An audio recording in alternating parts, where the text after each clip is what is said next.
We know a lot of Metro Detroiters were visiting family and friends in the Chicago area for the holiday weekend. At least one of them was at the parade and suffered injuries in the chaos. Nick Monticelli traveled from Detroit to Highland Park, Illinois, and brings us that part of the story. Nick. Good evening to both of you. So that Metro Detroiter was right back here on the parade route, just enjoying the parade with his daughter. He wasn't even planning on being here, just decided to go out for a run and then change their plans at the last moment. The shooter was on a rooftop just over my right shoulder here, and as we've learned, not only was there that one assault rifle, but a second found in his mother's vehicle when they confiscated that car.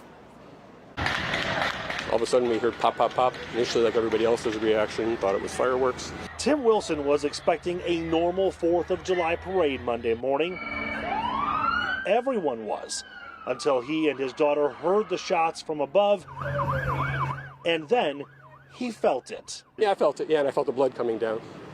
You know, and so and it looked probably a lot worse than it was, because people were coming up to me saying, you know, get down. But it was not really, I mean, it didn't really hurt that much, but yeah, I was probably in shock. This Detroit native brushes off his wound, saying what he went through is nothing compared to those who died or have serious injuries. You know, when I came back through the triage area, you know, you could see the bodies on the ground, and it was horrifying. Jackie Meyer's in-laws are from West Bloomfield. They could see the chaos coming towards their Highland Park home. My 6-year-old niece came running to my home a few blocks away and said that she was running from the man with all the fireworks. The man with all the fireworks. A horrific way to know Independence Day here can never be the same. Thinking about the victims, you know, we feel blessed. We were lucky. You know, the 6 people who have passed, and there were several people that were, you know, obviously shot way more. I would imagine just superficial, so I was nothing. You know, but the people who were severely injured, my hearts go out to their families, and we pray for them.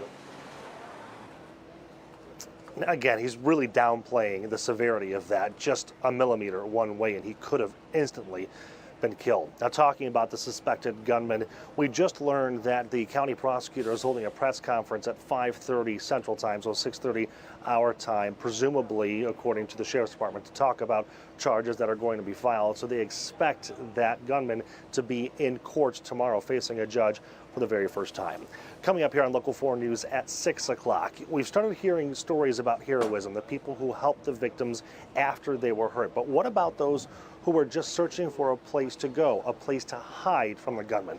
Here's some amazing stories of people who jumped into action, sheltering people, almost as if they were traffic cops, to get them away from those bullets as fast as they could.